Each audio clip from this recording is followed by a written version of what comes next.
Shooting USA is brought to you by SnapSafe and the full line of Trek-Lite lockboxes. Affordable security for home or travel. Get 15% off with code SUSA15 at snapsafe.com. Many shooting sports hold world championships with few foreign competitors actually attending. But the International Defensive Pistol Association really is international, with registered members in 72 countries. And when IDPA stages its world championships, shooters from 24 nations show up to compete on the CMP ranges in Talladega, Alabama.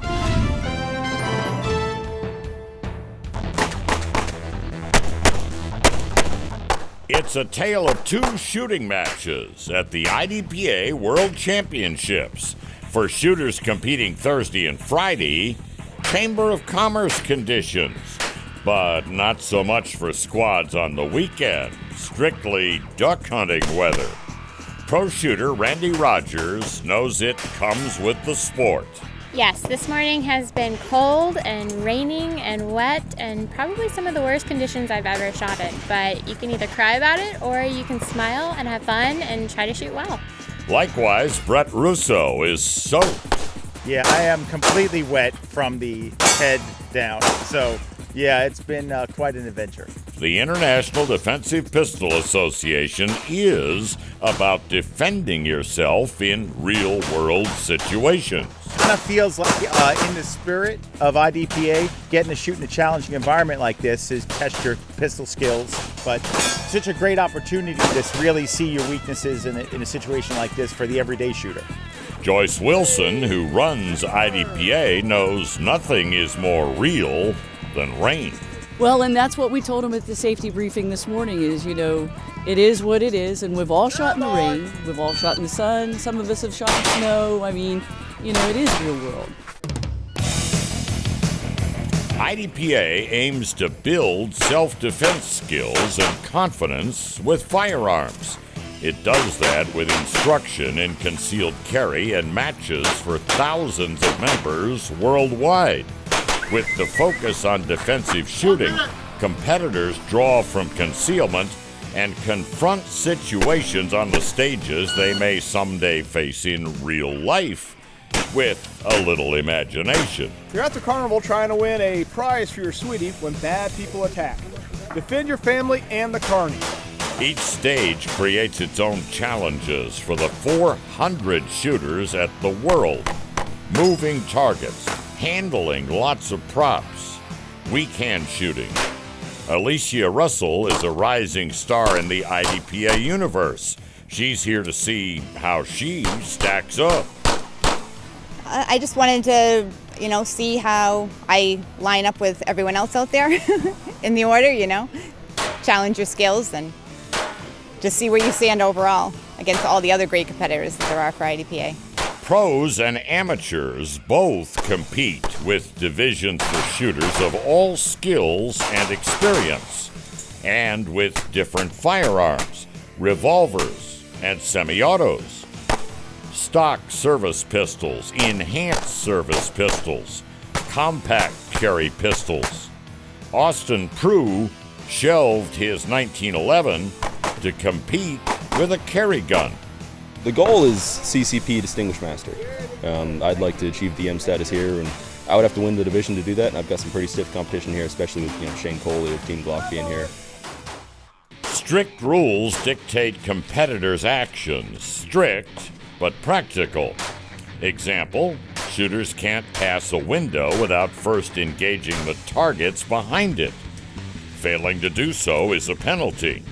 It's a lot to remember even for top shooters like Mike Seeklander. Some of these stages like this one, there's a lot of technical stuff going on. So it's like, hey, pick the gun up, work the slide, set up in the position, and shoot zeros. Competitors are also careful to maintain constant cover, so they engage the most immediate threat first while protecting themselves from others. They call this technique slicing the pie or tactical priority. Like over here, we have positions of cover. Tactical priority is slicing the pie, or as you see the targets. When targets in the open, like this, tactical priority is close to far. In IDPA, you shoot for both speed and accuracy. Your score is your time plus penalty seconds. So fast is great, but you must be on target. Hits in the center or head of the target add no time to your score. Hits in the next ring out are down 1 and add a 1-second penalty. Hits in the third ring are down 3 and add 3 ticks to your score. Misses are down 5 and add 5 seconds. And hits on a non-threat with open hands are a 5-second penalty. So shooters like Smith & Wesson's Julie Golub want to hear 0 when the judge scores her targets. 0, 0, 0, 0, 0, 0. That's 0 penalty points. And the degree of difficulty goes way up at this World Championship. Many targets are wearing t-shirts, so shooters must judge the center of mass. And with the shirts covering that down 0, you really have to know how to reference from the head to the chest area exactly where you need to hit. So it had all that combination of accuracy with a lot of foot speed. I loved it. It's my favorite stage. So, now we know where old t-shirts go to die while making the match more challenging in the simulation of defensive shooting. Well, coming up, almost 400 shooters at this championship with almost as many goals in their sights. The .22 Advanced Rifle Cartridge easily outperforms all other .22 caliber cartridges in its class, producing .22 250 performance in an AR-15 platform. The .22 ARC is engineered to take full advantage of the most aerodynamic .22 caliber bullets. This means tighter groups, increased accuracy, and an exceptional shooting experience. .22 Advanced Rifle Cartridge from Hornady. Each competitor in the IDPA World Championship shoots within the division defined by their choice of gun, and each division will name a world champion. But then there's the overall match score in speed and accuracy.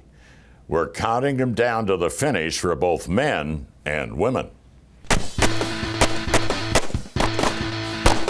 There isn't a shooter at this World Championship who isn't a fierce competitor, but not everyone has his sights set on the same reward.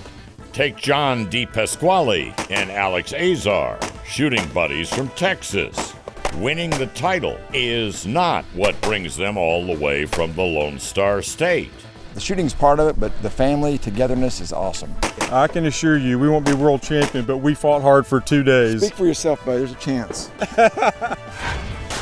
Competition in IDPA is divided into 6 classes, from novice to distinguished master, guaranteeing shooters compete with others of similar skill. Achieving DM means a shooter like Brian Buller finishes at the top of his division at a world or national match.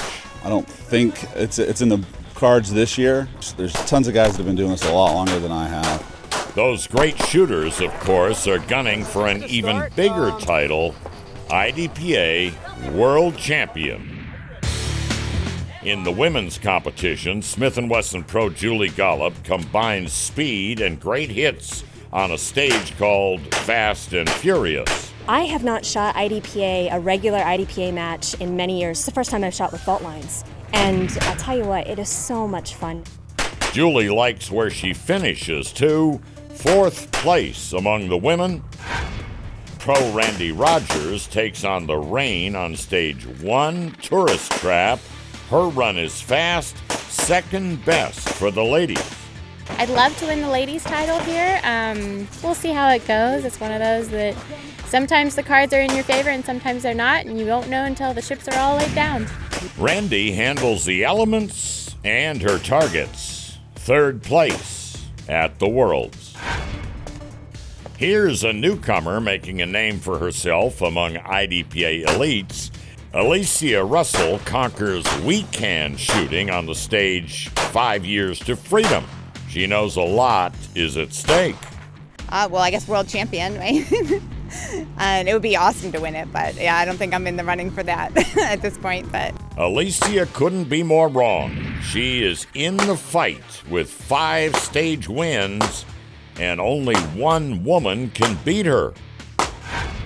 IDPA's own Mandy Bachman burns down stage 8 in 19 seconds, far and away the best for the ladies, and beaten on this stage by only one man. You know, one of my goals since I started back in 2015 was to, win a major lady title at a national or world championship, and I'm hoping that my hard work that I've put into the past few years will pay off.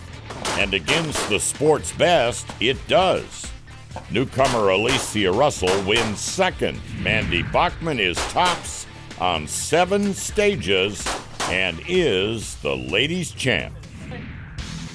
The men's competition is more intense, and veteran Glenn Shelby shows why he's a fixture at the top of the leaderboard. Top 10 scores on 8 match stages, and this run on Fast and Furious that truly lives up to the name. Glenn is 6th overall. Phil Strader proves it takes more than luck to set a fast time on stage 13.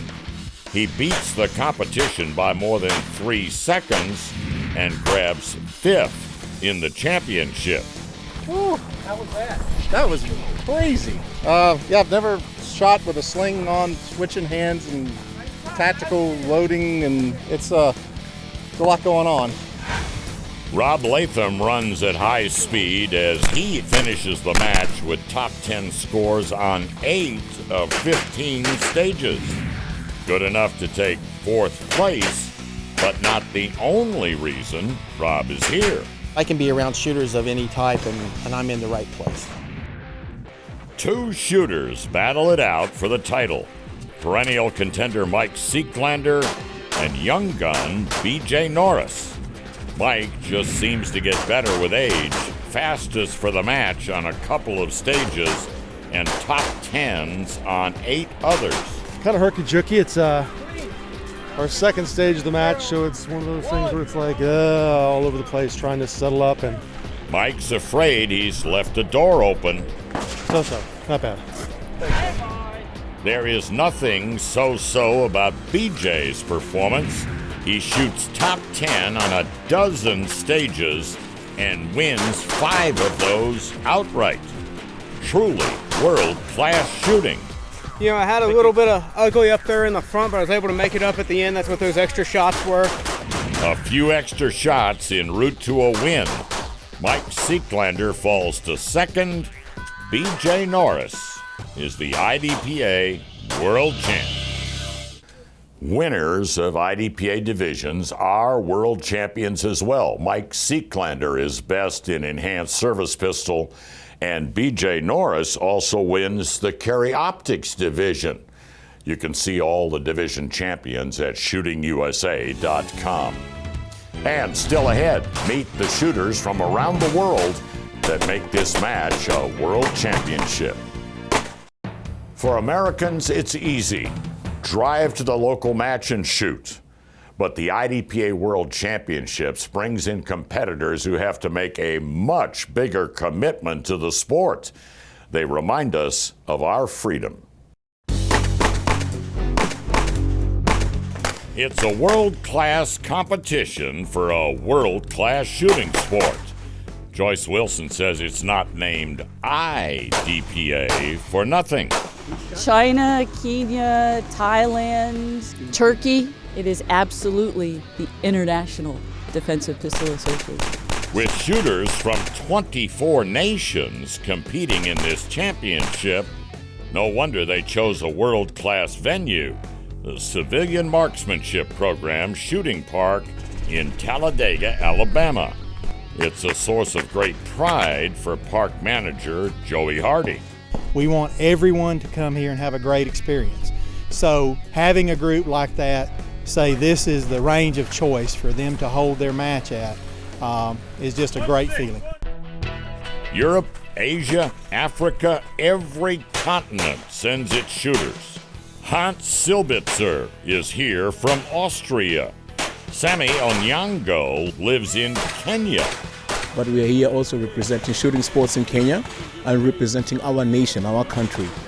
Kenya is known for great distance runners, and Sammy wants to add to his country's reputation. We need to actually venture into the other kind of sports, which we've been doing since 2016, and growing into IDPA has been a blessing for us. For many international shooters, their own nation's laws make it tough to enjoy the shooting sports. That's why Darek Ujak came from Poland to compete in America. The first difference is that the weapon is limited in Poland, so very small quantity of the person shoot in fact, and you don't have a lot of person like US shooters on the very high skill level, and it's not comparison. He says there are only 50 shooters in Poland's IDPA. It's a similar story for Antti Lukonen, who says it's hard to shoot in Finland with its very restrictive firearms laws. It's quite difficult to start it because of our gun laws. You have to first shoot 2 years, then you can own your own gun. But how are you going to shoot that 2 years without gun? The biggest statement in support of shooting comes from the Chinese IDPA. 20 competitors at this match from halfway around the world. Hong Si Wong is one. So I fly from Beijing to New York and had to wait for the next flight to Atlanta for about 5 hours. So in total it's about 22, 23 hours. But Wong says competing at the Worlds is worth it. We love shooting. Very simple. Yeah, we love shooting. Team China has a secret weapon supporting its shooters in the States. Ming Chi An was born in China, but lives in Michigan now. He's one of the founders of his homeland team and supplies its pistols and ammo. Many of you may know that China is very strict on the firearm and related law. Not even airsoft is allowed for civilian use. So these groups travel to countries like Thailand, Laos, Cambodia, Philippines very often. So they have to get their training in these places. No, the team can't even practice at home, but it sponsors a stage at this championship. This stage is sponsored by IDPA, China Official Universal Tactical Alliance. You ever heard of them? Okay. People from around the world enjoying our great freedom. They have some serious commitment to this sport, and I'm really glad that they're able to come over here and to shoot among the best. We love it. We enjoy the game. We enjoy shooting. Thanks again for tuning into the Shooting USA YouTube channel. We hope you enjoyed the content. A couple of notes. Make sure you take advantage of SUSA15 at snapsafe.com. That's our discount code that saves you 15% on anything from SnapSafe, and that gets to be some big money when you start talking about modular safes and vault doors. Also, if you haven't done so already, please consider subscribing and turn on notifications so you don't miss any of our new content. As always, a like and a comment helps us with that algorithm.